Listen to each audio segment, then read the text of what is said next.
Okay, this is homework chapter 5. Find the direction of the force on a proton moving through the magnetic field in this figure. I know that the force is equal to QVB, but I just want to know the direction. In fact, in this homework assignment, a lot of it is finding the direction using the right-hand rule. Take our right hand, let our fingers go in the direction of V, they fold towards B, and then our thumb gives the force. So in this case, go in the direction of V, fold towards B. Our force is going to be out of the page. On this one, the force is going to be to the left. On this one, let's see, it's going to be up.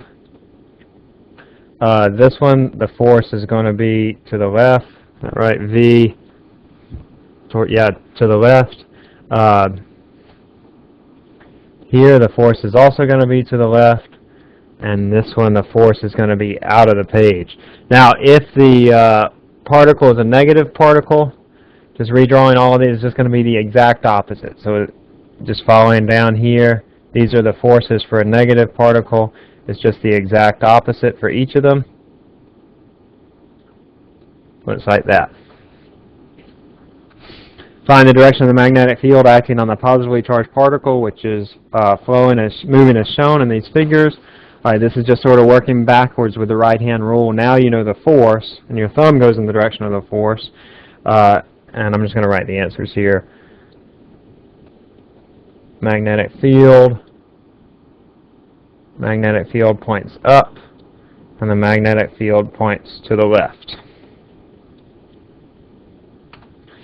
Determine the initial direction of the deflection.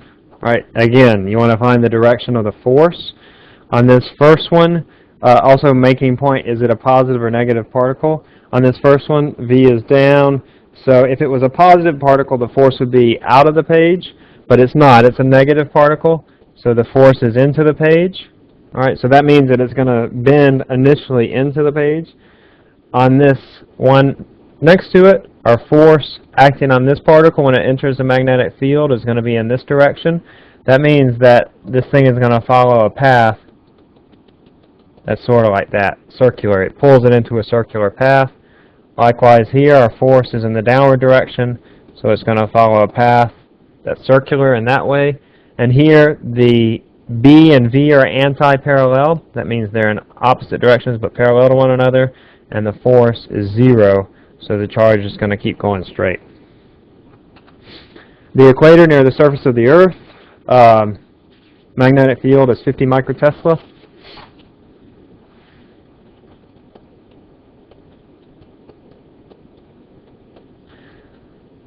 The electric field is about 100 newtons per coulomb, or you have an electric field that's pointed downward towards the ground. Find the gravitational, electric, and magnetic forces on an electron with an instantaneous velocity of 6 million meters per second, directed to the east in this environment. I just want to compare the magnitudes of the forces so you get a feel for sort of how electronic, magnetic, and gravitational forces, and the rough idea is that electronic and magnetic forces are so much bigger than gravitational forces, orders and orders of magnitude bigger.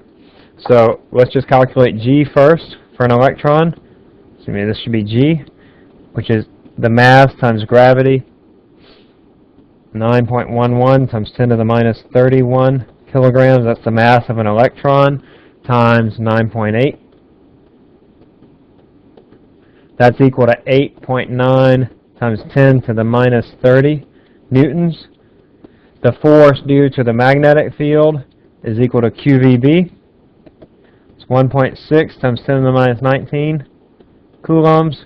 V is 6 million, 6 times 10 to the 6. And then the Earth's magnetic field is 50 microtesla. That's 50 times 10 to the minus 6 Tesla. And that's going to equal 4.8 times 10 to the minus 17 newtons.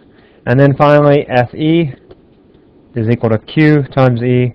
It's 1.6 times 10 to the minus 19 coulombs. E was 100 newtons per coulomb. So that's 1.6 times 10 to the minus 17 newtons.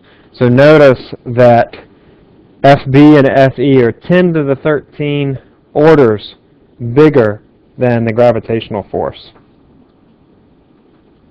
Determine the direction of the force on the current carrying wire shown in this figure. Again, other right-hand rules. I'm just going to sketch in the answers. This is upward or to the left. This force is downward. This force is into the page. There is no force here. This force is down. And the force on this wire is also down. Wire carries a current of 10 amps in a direction that makes an angle of 30 degrees with the direction of the magnetic field of strength 0.3 Tesla. Find the magnetic force on a 5-meter length of the wire. All right, I know that F is equal to ILB times the sine of theta. That's going to be 10 amps. I have a certain length of wire, 5 meters. My magnetic field is 0.3 Tesla, and my angle is 30 degrees. Or excuse me, that should be sine of 30.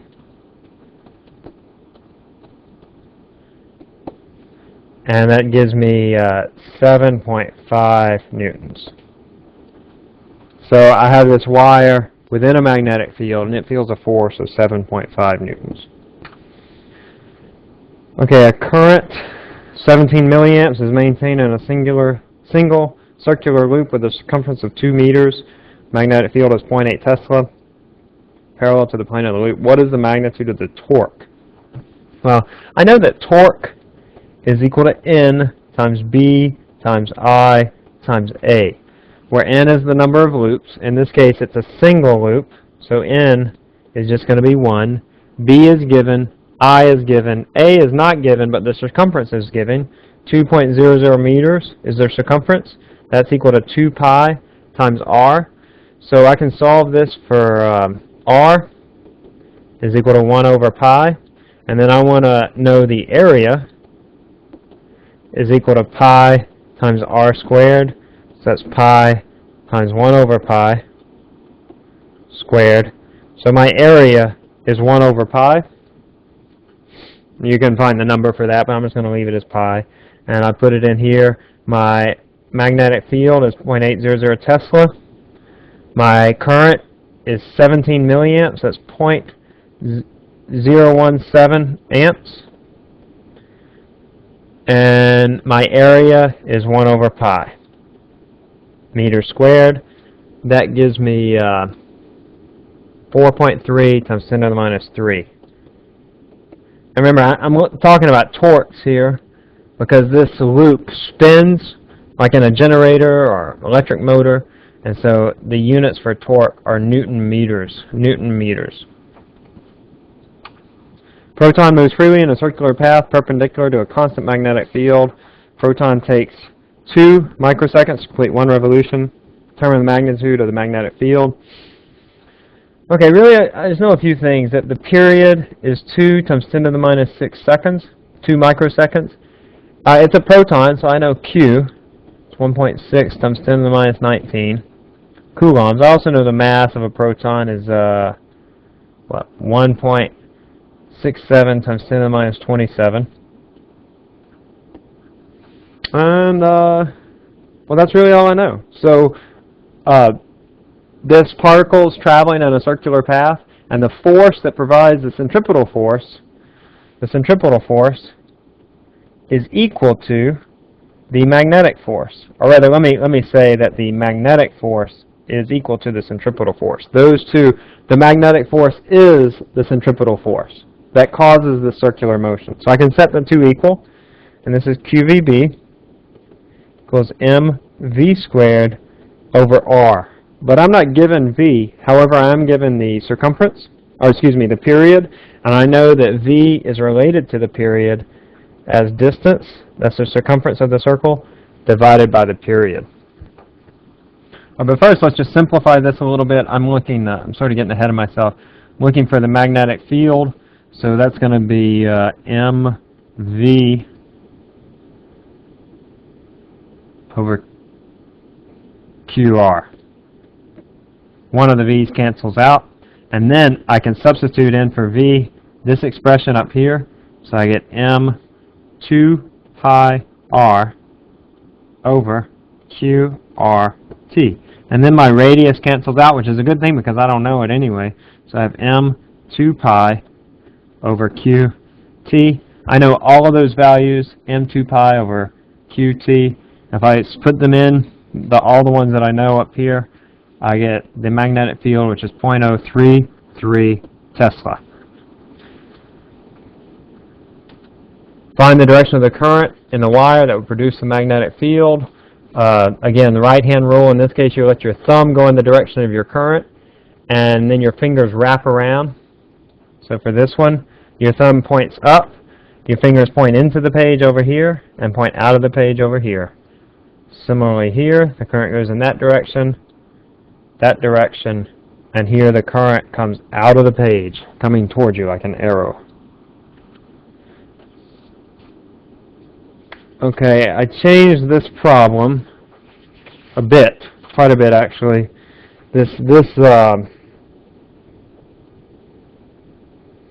Take all this out. Apologize for this. I just hadn't worked through it sufficiently to see that it just didn't really make any sense. And I made it a little more simply. A high voltage power line has a current, carries about 100 amps.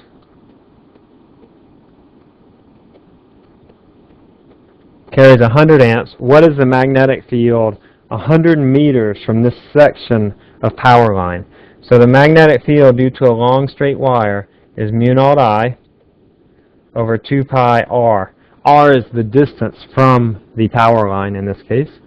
So I know all these values. It's 4 pi times 10 to the minus 7. That's mu naught. I is 100 amps divided by 2 pi times R, which is 100 meters. Get several things sort of canceling out. My pi's cancel out. And then I'm just left with 2 times 10 to the minus 7 Tesla. This is 0.2 microtesla. So how does this compare to the Earth's magnetic field? Let's see, I think the Earth's magnetic field here in Thibodeau is roughly 24 microtesla. So it's about a factor of, 100, a factor of 100 less than the Earth's magnetic field. Now, the current in a high voltage power line varies, and it can be quite a bit more than 100 amps, but the magnetic field is measurable but small compared to the Earth's magnetic field. All right, two parallel wires are 2.2 centimeters apart. Each carries a current of 35 amps. Currents are in the same direction. Find the force per unit length, and are the wires attracted or repelled by each other? So I have these two wires. I'm going to draw one of them red, one of them blue. I'll call this wire 1 and this wire 2. They both have currents going in the same direction. Alright, I want to first draw the magnetic field due to wire 1. The magnetic field due to wire 1 over here is into the page, and it's out of the page over here. Alright, now the force acting on wire 2 due to wire 1 is in this direction. The force on wire 2 due to this magnetic field produced by wire 1 is in that direction. So you can make a leap from Newton's third law, or you can go through the same process and find that F12 is also in that same direction. So the answer to the second part is that they are attracted to each other. They are attracted when the currents are in the same direction. They are attracted to one another. And now I also want to find the force per unit length. Now I know that the force between two wires is mu naught I1, I2, L over 2 pi d. But I want to know the force per unit length, that is F over L, which is mu naught I1, I2 over 2 pi d. So that's 4 pi times 10 to the minus 7. I1 and I2 are both 35 amps. And then D is just the separation between the two wires. That's D is 2.2 centimeters or 0.022 meters. That's D. Oh, and then we had a 2 pi, but the pi's cancel. The 2 goes away, and this becomes 2. And then if I plug that in, I find that the force is 0.011 newtons per meter. So for a 1 meter section of wire, you would get 0.011 newtons of force acting upon it. So not a big force, but wires aren't that big, so not negligible.